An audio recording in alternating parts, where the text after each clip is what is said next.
عید میلاد النبی ایک نئی عید ہو گئی ہے، کیا اس کا حکم دیا محمد رسول اللہ نے؟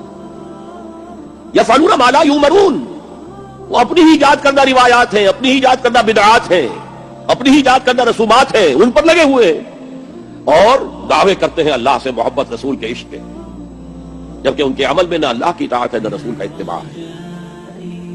اب جب ایسی صورت پیدا ہو جائے تو کیا کریں؟ فمن جاہدہم بیدہ فہو مومن، تو جو مسلمان بھی ان کے خلاف جہاد کرے گا اپنے ہاتھ سے، اپنی طاقت سے، وہ مومن ہوگا۔ ومن جاہدہ بلسانہ فہو مومن، اور جو ان کے خلاف جہاد کرے گا اپنی زبان سے، وہ بھی مومن ہوگا۔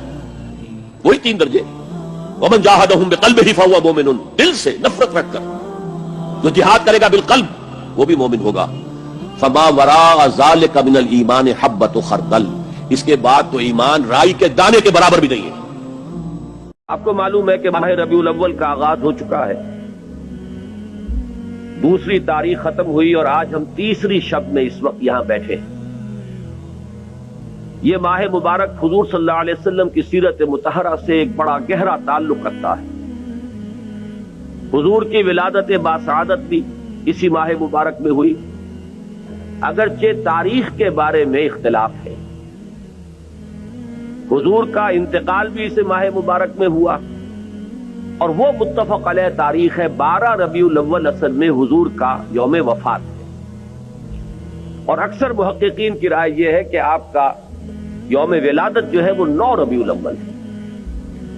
یہی وجہ ہے کہ مجھے یاد ہے کہ ہمارے بچپن میں اس دن کو جو لوگ کچھ تھوڑا بہت مناتے بھی تھے تو 12 وفات کے نام سے در حقیقت یہ نام یاد کیا جاتا تھا۔ حضور صلی اللہ علیہ وسلم کی وفات کا دن ہے، کچھ کھانا پکا کر کچھ غریبوں کو، مساکین کو کھلانا، یہ در حقیقت چیز تھی کہ جو اب ہوتے ہوتے اس نے بہت ہی ایک دوسری صورت اختیار کر لی ہے۔ اب یہ ایک جشن بن گیا ہے اور ایک عید کا سا سما، بلکہ واقعہ یہ ہے کہ جو اصل 2 عیدیں ہیں وہ کہیں پیچھے چلی گئی ہیں، اور یہ جو 2 عیدیں ہم نے ایجاد کی ہیں، ایک عید میلاد النبی اور ایک عید استقلال، اگر ہم جائزہ لیں تو شاید یہ 2 جو ہے یہ زیادہ فور گراؤنڈ میں آ چکی ہیں۔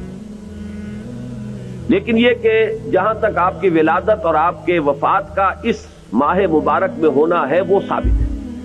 مزید برآں حضور کا ورود مدینہ منورہ میں بھی ماہ ربیع الاول میں ہوا ہے۔ اس پہلو سے اگر اس ماہ مبارک میں ہم سیرت النبی کے متعلق کا ایک خاص موضوع رکھیں، کسی تاریخ کے تعین کے بغیر اس مہینے کی مناسبت سے سیرت مطہرہ پر گفتگویں ہوں، غور و فکر ہو، اور اس میں بھی عملی پہلو سامنے ہو، اتباع کا جذبہ ہو، سمجھنا سمجھانا اس لیے ہو کہ اس پر عمل کرنا ہے، تو یقیناً یہ چیز ہمارے لیے بہت مفید ہوگی اور ہمارے بہت سے امراض کا شاید اس سے مداوع ہو سکے۔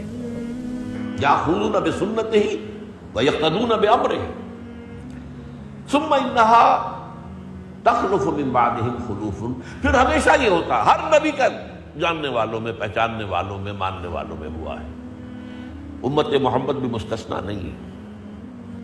یقولون ما لا یفعلون ویفعلون ما لا یؤمرون، یہاں نوٹ کیجئے کہ وہ کہتے وہ تھے جو کرتے نہیں تھے، اور کرتے وہ تھے جس کا حکم نہیں۔ عید میلاد النبی کیا حضور کا حکم ہے؟ کیا اس کا کوئی ثبوت صحابہ سے ہے؟ کیا ہم صحابہ کے مقابلے میں حضور سے زیادہ محبت کرتے ہیں؟ لیکن تھا کہ معاملہ ما لا یؤمرون، جس چیز کا حکم ہوا نہیں اس پر عمل ہو رہا۔ یہ ہے در حقیقت رسم پرستی، اور رسم کے اندر پھر اضافہ ہوتے چلا جاتا، اس پر ردے پر چڑھتے چلے جانا جو ہے، یہ دوسرا سبب ہے۔ اور اس کا ایک نتیجہ جو نکلتا ہے وہ اسی پر بات ختم کروں گا، اگرچہ ایک اور حدیث جو ہے اس موضوع پر بہت اہم ہے۔ نتیجہ کیا نکلتا ہے؟ جہاں بدعت آئے گی سنت رخصت ہو جائے گی۔ اب نماز جنازہ کی وہ اہمیت نہیں ہوگی، نہ نماز جنازہ یاد کرنی ہے، نہ دعا یاد کرنی ہے، کچھ پتہ نہیں، جا کے کھڑے ہو گئے ہیں، وضو بھی ہے کہ نہیں ہے، لیکن قرآن خوانی میں تو جانا ہی جانا۔ یہ کیوں ہوتا ہے؟ ورنہ یہ کہ نماز کی اہمیت ہوتی، نماز جنازہ کی، آپ اگرچہ عربی نہیں آتی لیکن ترجمہ تو اس دعا کا یاد کر لینا کوئی مشکل کام نہیں ہے، تاکہ کھڑے ہوں دل سے دعا مانگے. تو جہاں بدعت آئے گی وہاں سنت جو ہے اس کی حیثیت کم ہو جائے گی، اس کا استخفاف